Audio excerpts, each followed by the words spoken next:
Hello my beautiful function family, welcome back to my channel. और thank you so much आपके प्यार और ढेर सारे सपोर्ट के लिए और प्यारे प्यारे कमेंट्स के लिए। सच कहूँ तो मुझे आज से न्यू कहानी स्टार्ट करनी थी, लेकिन आपके इतने सारे कमेंट्स की वजह से मुझे स्पेशल पार्ट्स पहले अपलोड करना पड़ रहा है। तो चलो इसको स्टोरी को स्टार्ट करते हैं। सारा कुछ ठीक हो जाने के बाद विंग और वांगजी दोनों एक ग्रैंड वेडिंग करते हैं, जो विंग के पूरे होशो हवास में हुई थी, जिन्हें पूरे रस्मों के साथ विंग ने और वांगजी ने कंप्लीट किया था। दोनों हनीमून के लिए न्यूयॉर्क सिटी घूमने जाते हैं। वहाँ पर ढेर सारी मस्ती और प्यार के साथ दोनों फुल तरीके से एंजॉय करते हैं अपने हनीमून को, और दोनों वापस आते हैं।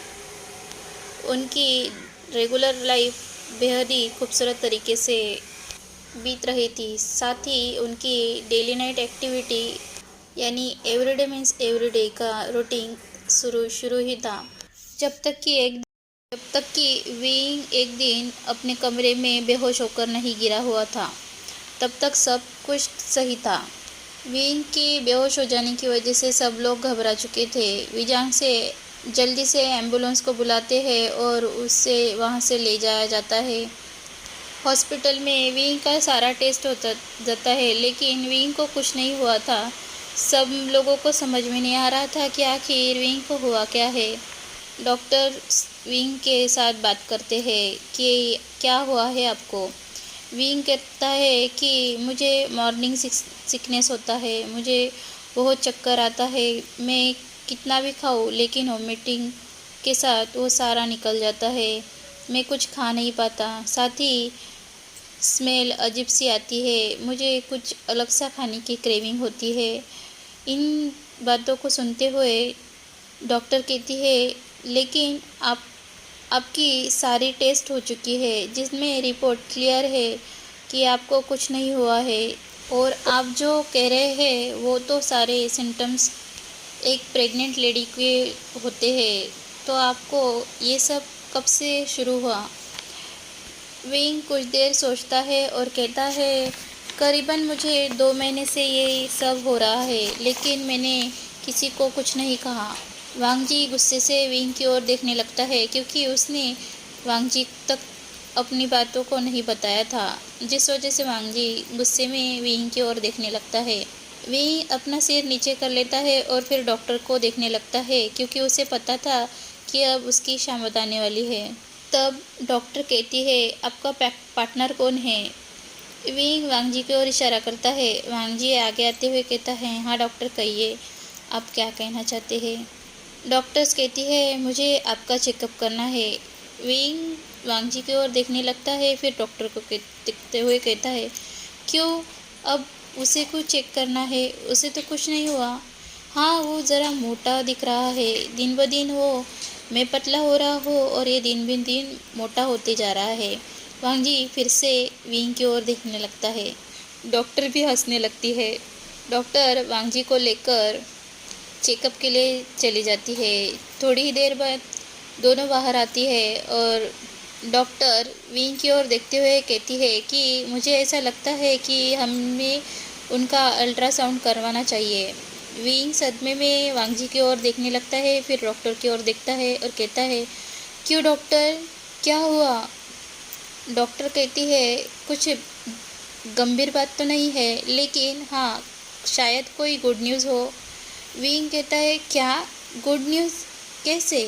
वांगजी गुस्से से विंग की ओर देखता है और उसके हाथों को दबाते हुए कहता है, तुम थोड़ी देर चुप नहीं रह सकते। और उसके ईयर्स पूरी तरीके से रेड हो चुके थे, क्योंकि अंदर डॉक्टर ने उसे जो कहा था उसकी वजह से उसे शाय फील हो रहा था और उसे थोड़ा डर भी लग रहा था। डॉक्टर उन्हें वहाँ से अल्ट्रासाउंड की ओर ले जाती है। अल्ट्रासाउंड करने पर विंग और वांगजी दोनों को पता चलता है कि वो पेरेंट्स होने वाले हैं। विंग तो इतना उछल कूद कर रहा था कि मानो उसने पूरी दुनिया ही जीत ली हो। वो वांगजी को हक करता है और उसके पूरे चेहरे पर किस करने लगता है। विंग ने उसे छोड़ा ही नहीं होता जब तक कि एक डॉक्टर वहाँ नकली खांसी करती है। तो मिस्टर वे, कॉन्ग्रेचुलेशन। विंग खुशी के मारे सीधा डॉक्टर को हक करने ही वाला था कि वांगजी उसे पीछे खींच लेता है और गुस्से से विंग की ओर देखने लगता है। विंग के ओ ओ सॉरी सॉरी वाइफी, नाराज़ मत होना। डॉक्टर दोनों को देखते हुए मुस्कुराती है। सब लोग बाहर आते हैं। विजांग से फेमैन और सब लोग उनका इंतज़ार कर रहे थे। बाहर आने के बाद डॉक्टर कुछ कहने ही वाली थी कि उससे पहले ही विंग अपने पिता को गले लगाते हैं और कहता है, डैड मैं फादर बनने वाला हूँ और आप ग्रैंडफादर। दोनों खुश थे। तभी विजांग से उसे साइड करते हुए कहता है, तुमने अभी क्या कहा? यानी इसका मतलब तुम प्रेग्नेंट हो? बेटा तुम्हें ऐसे उछल कूद नहीं करनी चाहिए, तुम्हें सावधान रहना चाहिए। विंग कुछ कहना चाहता था लेकिन विजांग से उसे अपनी बात को पूरा करने ही नहीं देते। तभी डॉक्टर आगे आते हैं और कहते हैं, नहीं मिस्टर वे, आपका बेटा नहीं बल्कि आपका दामाद प्रेग्नेंट है। विजांग से वांगजी की ओर देखने लगते हैं। वांगजी का सिर पूरी तरीके से नीचे था क्योंकि उसे बहुत शाय फील हो रहा था। उसे समझ में नहीं आ रहा था कि उसके साथ क्या हो रहा है, लेकिन विंग उससे हक करते हुए कहता है, कोई बात नहीं वांगजी, तुम्हें शर्म आने की कोई ज़रूरत नहीं है, आखिर ये हमारा बेबी है। विजांग से वांगजी के सिर को थपथपाते हुए कहता है, कांग्रेचुलेशन, आपका बहुत बहुत शुक्रिया मेरे प्यारे बच्चे, आपने वी मेंशन की सारी खुशियाँ वापस ला दी। साथ ही मुझे अब दादा बनने का सुख भी मिलने वाला है। मैं बहुत खुश हूँ। मरने से पहले कम से कम मैं अपने पोते का मुँह देखकर तो मर सकूँ। जहान अपने पिता को गले लगा लेता है और कहता है, पापा आप ऐसी बातें क्यों कर रहे हो? सब लोग खुश थे। वांगजी आगे आते हुए कहता है, हाँ पापा, आपको इतने प्यारे अवसर पर ये बातें नहीं करनी चाहिए। और किसने कहा कि आप जल्दी हमसे दूर होगे? नहीं, हम लोग साथ में रहेंगे। सब लोग एक दूसरे के साथ हक करते हैं और वहाँ से चले जाते हैं। वी मेंशन में आने के बाद तो विंग इतना खुश था कि सबके लिए गिफ्ट्स बांटने लगता है। वांगजी उसे डांटता है कि अभी तक बेबी नहीं आया है, बेबी हो जाने के बाद हम गिफ्ट्स दे सकते हैं। लेकिन विंग थोड़ी ना सुनने वाला था। वो बेबी की खुशी में इतना पागल हो चुका था कि सारों को मिठाई और गिफ्ट्स बांट देता है। खुशी के मारे विंग ये तक भूल जाता है वो खुद भी बीमार था। वांगजी को कोई भी तकलीफ नहीं होती थी। वांगजी पूरा तरीके से अपना खाना खा सकता था, घूम सकता था, फिर सकता था। लेकिन विंग की हालत बहुत ख़राब थी। विंग डेली अपने वोमिट करता था, उसे मॉर्निंग सिकनेस होता था, उसे चक्कर आता था, खाना भी नहीं खा सकता था। विंग अब इरिटेट होने लगा था क्योंकि कब वांगजी के 2 महीने कंप्लीट हो गए उसे ऐसा लगता था। इधर वांगजी का पेट दिन ब दिन बड़ा बड़ा होता जा रहा था और उसके हार्मोन्स चेंज हो रहे थे, जिस वजह से उसके मूड स्विंग होने लगे थे। वो कभी भी कोई भी डिमांड करता था और विंग को उसकी सारी डिमांड पूरी करनी पड़ती थी। ऊपर से ये सब कुछ महीनों तक ऐसा ही चला जब तक कि वांगजी का 7वां महीना स्टार्ट नहीं हुआ। 7 महीने का प्रेग्नेंट, लेकिन ऐसा लग रहा था जैसे वो 9 महीने का प्रेग्नेंट हो। उसका पेट बहुत ही बड़ा हो चुका था, जिस वजह से उसे सारे कपड़े नए लाने पड़े। उसकी शॉपिंग करते करते ही विंग की हालत बुरी हो चुकी थी क्योंकि वांगजी ने इतने सारे कपड़े उसके ऊपर फेंक फेंक कर उसे पसीना पसीना कर दिया था। साथ ही दोनों ने अपने बेबी के लिए भी शॉपिंग करवाई थी। सारे बैग्स वो विंग के हाथ में ही थमा देता था। विंग अपने गार्ड्स को सारे शॉपिंग बैग लेने जाने के लिए जब कहा था तो कहता है कि क्या तुम अपने बेबी का सामान तक नहीं उठा सकते? और विंग क्या कर सकता था, उसने सामान उठाना पड़ा। एक दिन तो हद ही हो गई। विंग आराम से सो रहा था जब तक कि उसका हाथ बाजू तक नहीं गया।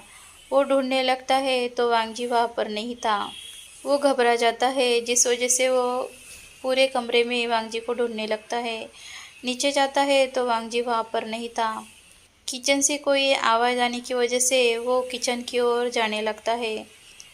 वो घबरा जाता है कि शायद कोई चोर तो नहीं आ धमका। वो बिना कोई आवाज़ के धीरे धीरे जाने लगता है। तभी उसका हाथ एक फ्लावर पॉट के ऊपर लगता है। उसकी आवाज़ से वो थोड़ी देर के लिए रुकता है और फिर आगे आगे चले जाने लगता है। किचन में एंट्री करने ही वाला था कि एक बर्तन आकर उसके सिर पे ऊपर आराम से लग जाता है। वो जल्दी से चीखता है। पूरा मेंशन लाइट से भर चुका था। सारी मेट जग चुकी थी। विजांग से फेंगमियान भी वहाँ पर आ चुके थे। सब लोगों को उनकी आवाज़ से पता चल चुका था कि कुछ तो गड़बड़ हो चुका है। सब किचन की ओर दौड़ते हुए आए थे। वहाँ पर विंग जो था अपना सिर पकड़े हुए था और वांग जी आइस बैग लिए विंग की मालिश कर रहा था। मेड्स विजांग से और सब लोग अपना पेट पकड़कर हंसना चाहते थे, लेकिन हंसी को दबाते हुए इधर उधर देखने लगते हैं, क्योंकि आए दिन उनके घर पर कुछ न कुछ होते ही रहता है। पेंगमैन पूछ लेते हैं, यंग मास्टर क्या हुआ, क्या कुछ हुआ है? तब विंग कहता है, मैं वांग जी को ढूंढ रहा था जो कमरे में नहीं था, तो मुझे किचन से आवाज़ें आई तो वो उस तरफ आया, लेकिन मैंने जब डोर ओपन किया तो वहाँ पर वांग जी ने सीधा मुझ पर मार दिया। वांग जी कहता है, हाँ, तो मुझे लगा कि कोई चोर होगा, इसलिए मैंने उसे मारा, बस इतना ही। लेकिन ये तो आप थे, जिस वजह से सॉरी, और अपना सिर नीचे कर लेता है और फिर से आइस बैग विंग के सिर पर ऊपर लगाकर उसे मालिश करता है।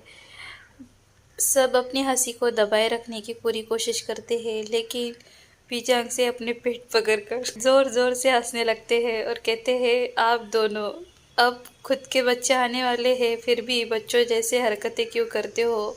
क्या तुम लाइट्स नहीं लगा सकते थे? विंग कहता, हाँ, वो तो मैं भूल गया। और वांग जी, तुम्हें कुछ खाने का था तो तुम मेट्स को भी बोल सकते थे या फिर विंग को उठा सकते थे। वांग जी कहता है, लेकिन मुझे खाने की इतनी क्रेविंग होने लगी कि मैं खुद ही सह नहीं पाया, इस वजह से मैं यहाँ पर आकर आइसक्रीम खाने लगा। विंग गुस्से से वांग जी की ओर देखने लगता है, क्योंकि वो दिन भर इतना सताता था। दो दो मिनट पर विंग को सताकर कुछ ना कुछ खाने के लिए बताता था। उसने सोने से पहले भी कुछ खा लिया था, फिर भी उसे आइसक्रीम खानी थी। वांग जी ये नोटिस करता है और अपना सिर दूसरी ओर घुमा लेता है। सब अपने कमरे की ओर जाने लगते हैं। तभी विजांग से फिर से पीछे की ओर देखते हुए कहते हैं, बेटा, आइस बैग अच्छे से लगाना, और साथ में अगर कुछ खाना हो तो विंग से कहना, वांग जी से कहते हैं। और हाँ, ज़रूरी बात, लाइट्स लगाना बिल्कुल भी मत भूलना। दोनों को शर्म आ रही थी, क्योंकि दोनों ने ये हरकत की थी। कमरे में जाने के बाद वे जांग से पेट पकड़ के अपना हंसने लगते हैं और कहते हैं, ओ गॉड, इन दोनों का कुछ नहीं हो सकता। तभी उन्हें खांसी आने लगती है। उनकी हालत ख़राब होने लगी थी। वो गॉड से प्रे करते हैं कि प्लीज़ गॉड, कम से कम उन्हें अपने पोते का चेहरा तो देखने दे। दिन बीत रहे थे। देखते ही देखते वांग जी का डिलीवरी का वक्त आ चुका था। विंग को पता था कि कभी भी वांग जी को लेबर पेन हो सकता है, जिस वजह से उसने पहले ही सारा कुछ अरेंज करके रखा था। वांग जी को बोर हो रहा था, उसे कुछ अच्छा तो नहीं लग रहा था, तो वो विंग से जिद करता है कि आज वो वीडियो गेम खेलेगा, लेकिन विंग उसे मना कर रहा था। वांग जी है जो विंग को मान नहीं रहा था।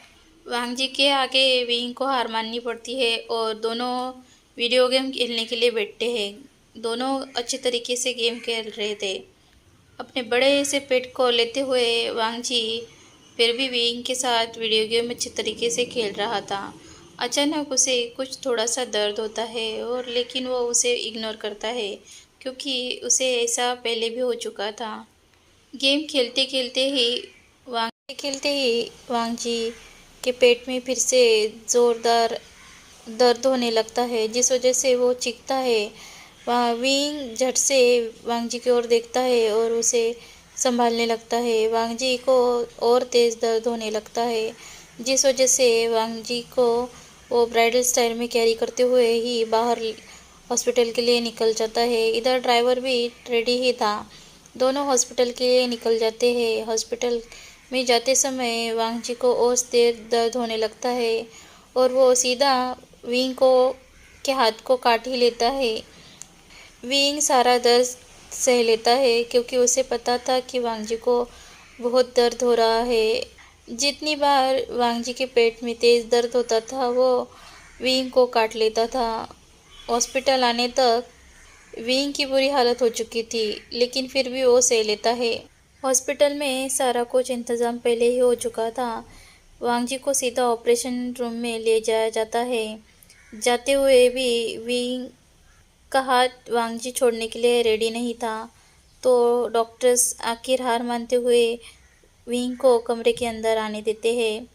कमरे के अंदर वांगजी जितनी बार चीखता था वो उसे हाथ को काटने के लिए ही वाला था कि डॉक्टर उसके मुंह पर एक कपड़ा रख देते हैं, जिस वजह से वो जितना चाहे उसे काट सकता है, क्योंकि उन्होंने देखा था कि लगभग विंग के एक हाथ से खून निकल रहा था। वांगजी ने उसे इतना काटा था। एक नर्स आकर वांगजी के ऊपर का कपड़ा फिर से निकाल देती है, जिस वजह से उसे सांस ले सके। तभी उसे तेज़ दर्द होने लगता है और वो ज़ोर से चीखता है और साथ में विंग को बुरा भला कहने लगता है। ये सब तुम्हारी वजह से है, तुम बीस्ट, तुम मॉन्स्टर, तुम्हारी वजह से ये सब। देखो मेरे साथ क्या हो रहा है। अपने आप पर कंट्रोल नहीं रख सकते, तुम मुझे अब छू नहीं सकते, मैं तुम्हें मार दूंगा। वांग जी को बहुत दर्द हो रहा था। आखिरकार डॉक्टर एक इंजेक्शन लगाकर वांग जी को सुला देती है और वांग जी को एनेस्थेसिया दिया जा चुका था, जिस वजह से उसे नींद आने लगती है और उसे पता भी नहीं चलता। उसका पेट पूरी तरीके से काटकर बच्चे को बाहर निकाला जाता है। थोड़े ही समय में वांग जी पूरी तरीके से बेहोश हो चुका था और बच्चा पूरी तरीके से क्लीन होकर विंग के हाथ में था। विंग बहुत खुश था कि उसे इतना प्यारा बेटा मिला। वो वांगजी के करीब जाता है, उसके फॉरहेड पर किस करता है। डॉक्टर विंग को बताते हैं कि कुछ देर बाद वांगजी को होश आएगा। विंग अपने बेटे को लेकर चाइल्ड अपने बेटे को लेकर चाइल्ड स्पेशलिस्ट के यहाँ चला जाता है, जहाँ पर उसका पूरी तरीके से चेकअप किया जाता है।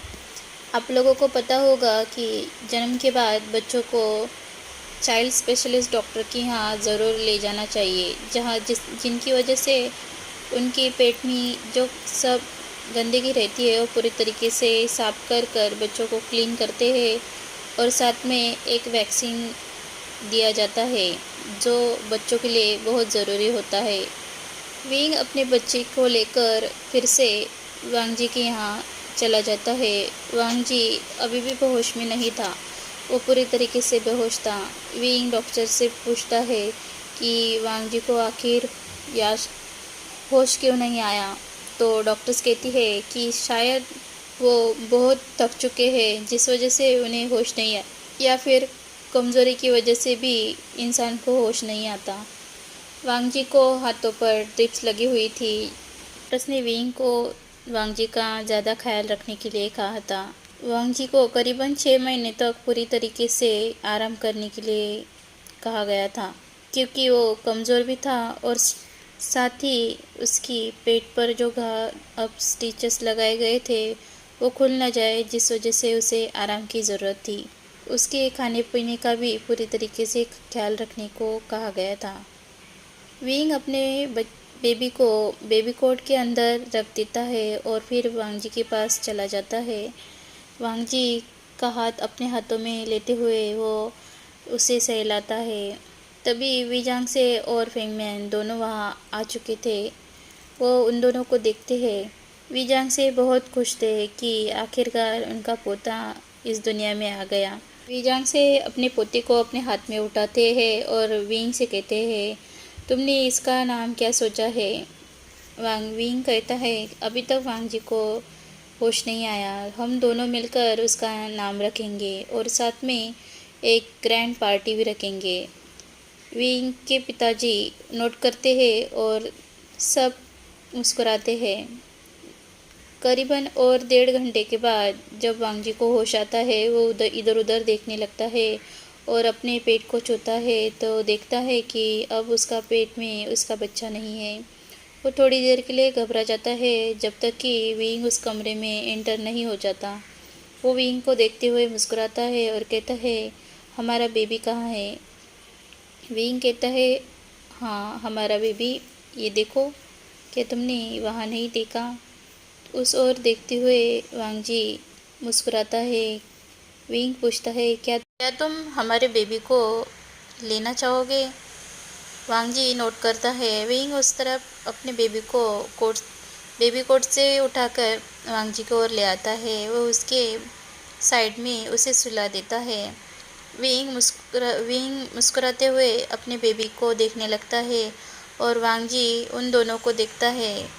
वांगजी कहता है, ये तुम्हारे जैसे दिखता है। वांगजी कहता है तो विंग कहता है, नहीं, ये तुम्हारे जैसा ज़्यादा दिखता है। वांगजी और विंग दोनों एक दूसरे के साथ बोल रहे थे। तभी वो देखते हैं कि उनका बच्चा रोने लगा है। तो दोनों को कुछ समझ में नहीं आ रहा था कि अब क्या किया जाए। तो विंग सीधा डॉक्टर्स को बुलाने के लिए चला जाता है।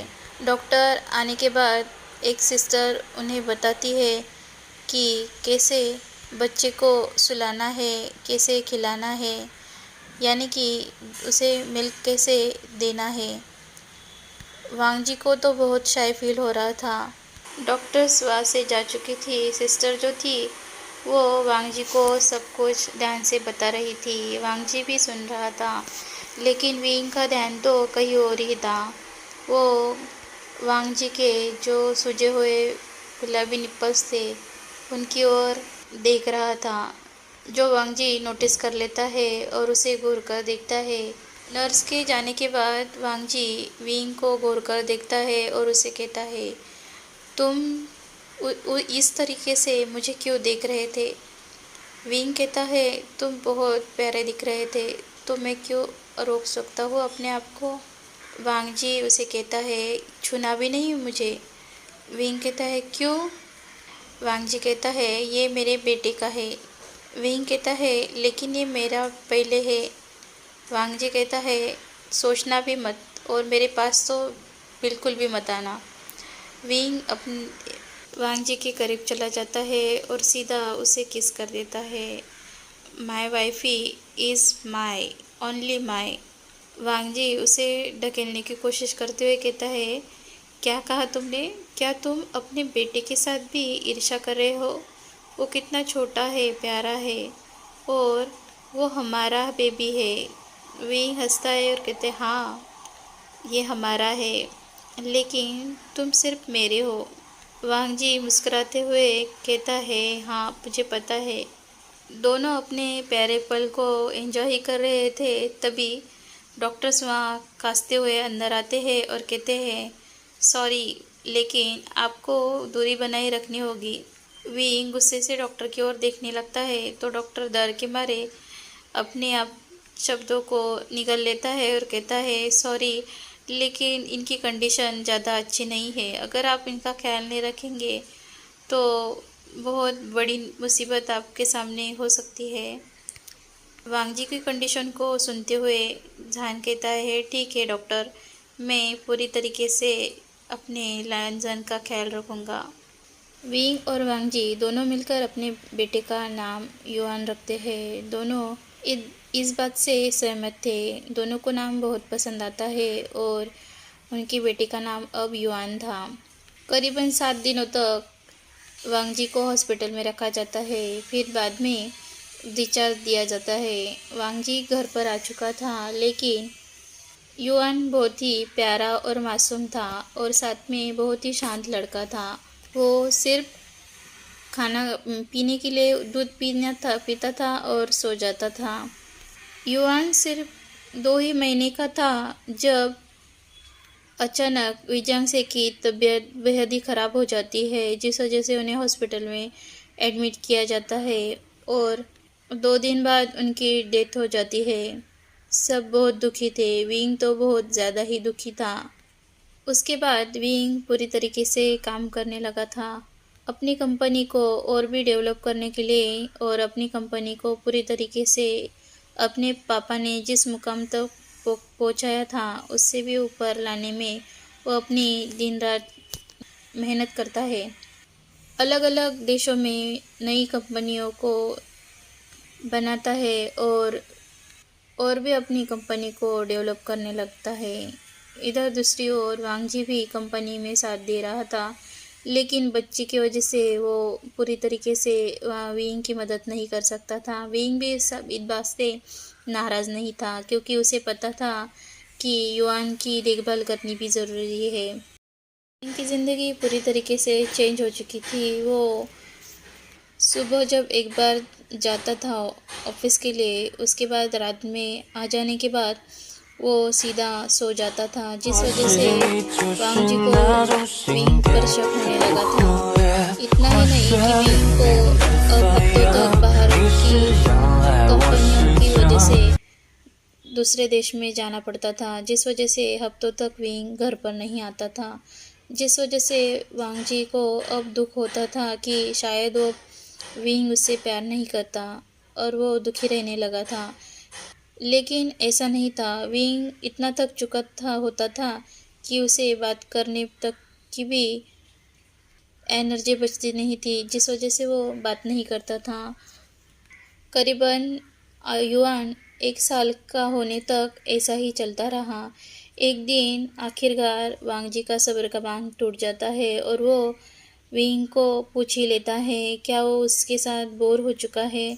विंग शौक से उसकी ओर देखने लगता है और सोचने लगता है कि वांग जी आखिर उससे पूछना क्या चाहता है। तो विंग पूछता है, क्या हुआ है, तुम इस ऐसी बातें क्यों कर रहे हो, मैं भला तुमसे बोर क्यों होगा। वांग जी सीधा रोने लगता है और कहता है, क्योंकि अब तुम ना मुझसे प्यार करते हो ना मुझे कत्ल करके सोते हो। तुम इतना सुबह जाते हो कि लगभग मुझे किस करना तक भूल चुके हो। इतना ही नहीं, तुम हफ्तों तक बाहर रहते हो, लेकिन मुझे सादा एक मैसेज करना भी तुम्हें अब नहीं आता। विंग वांग जी को हक करता है और कहता है, बाऊ भाई क्या हुआ, तुम मुझसे इतना रूठे हो तो तुमने मुझे बताया क्यों नहीं। और रही किस और हक की बात, वो तो मैं तुम्हें अभी दे सकता हो। वांग जी उसे दूर धकेलता है और कहता है, नहीं मुझे नहीं चाहिए, चले जाओ तुम यहाँ से।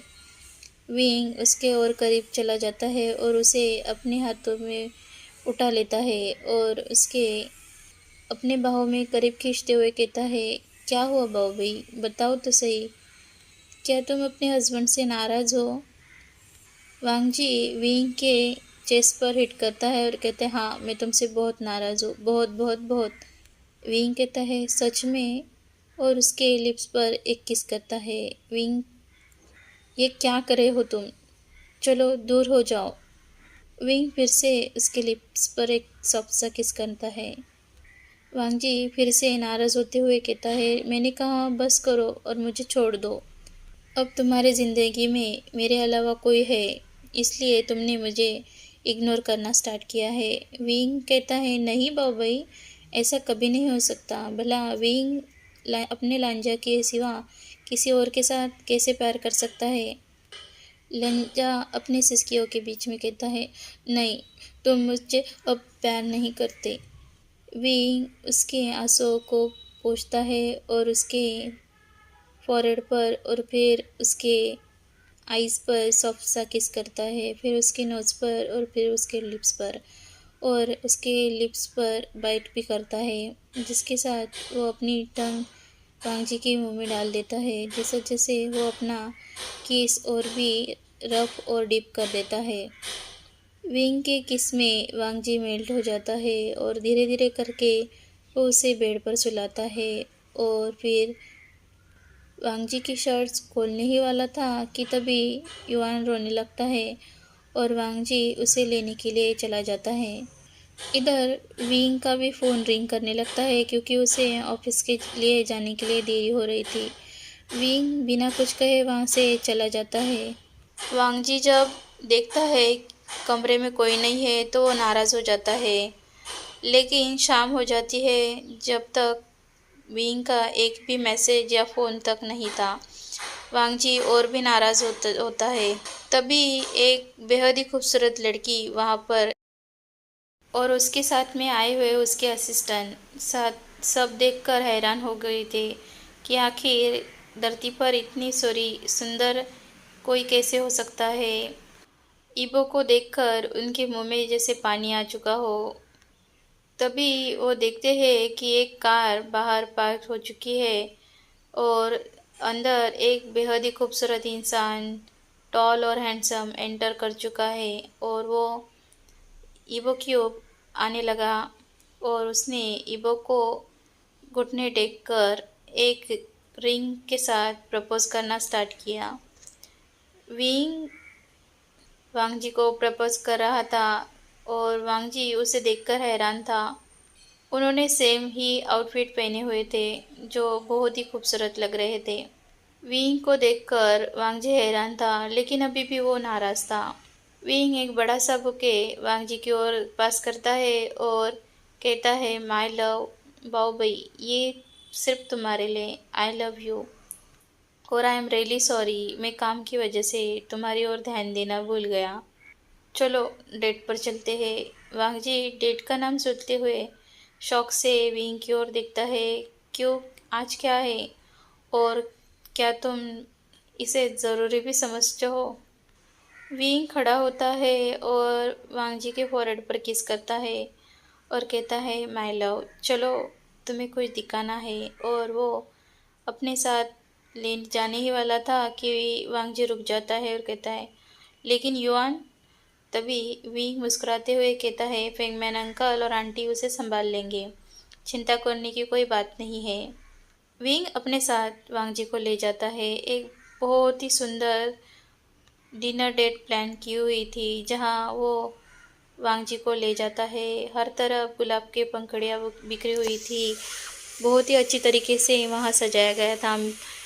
एक प्यारा सा म्यूजिक एक बज रहा था।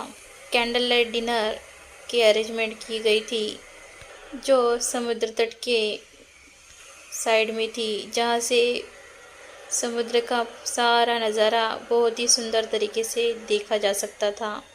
वांग जी को वो जगह और वो डेट बहुत पसंद आती है। वांग जी के स्माइल करते हुए फेस को देखकर विंग भी मुस्कुराता है और उसके चिक्स पर एक प्यारा सा किस करते हुए कहता है क्या तुम्हें पसंद आया माय लव? वांग जी पलटकर विंग को हक करता है और उसके चिक्स पर किस करते हुए कहते हैं हाँ माय हस्बैंड। दोनों हक करते हैं। दोनों अपना क्वालिटी टाइम बिताते हैं और विंग ने उसी होटल में एक प्यारा सा कमरा बुक किया था जहाँ पर वे दोनों जाते हैं और क्या साल भर में ही उसका रिजल्ट आता है। वांग जी फिर से प्रेग्नेंट था और फिर से उन्हें एक बच्चा होने वाला था। इस बार उन्हें एक प्यारी सी बेटी होती है। इस बार भी वांग जी ने उसे बहुत सताया था और डिलीवरी के टाइम भी वही। यार इसे हैप्पी फैमिली के साथ हमारी इस फैन फिक्शन ख़त्म होता है। प्लीज़ लाइक और सब्सक्राइब करना ना भूलें। साथ में प्यारा सा कमेंट्स कि आपको मेरी स्टोरी कैसी लगती है और आपको नेक्स्ट स्टोरी जानी एफएफ या ईजान एफएफ चाहिए, कमेंट्स करके मुझे ज़रूर बताएं। Thank you, bye.